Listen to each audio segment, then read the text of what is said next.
Sio kila ananiita Bwana aingie ufalume wangu, ni yule anayetenda mapenzi ya Baba yangu.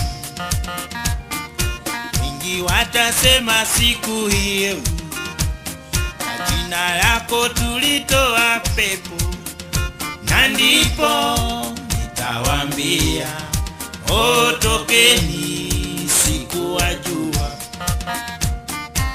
Jihadhari wasiwadanganye, mtakutana nao siku moja, msije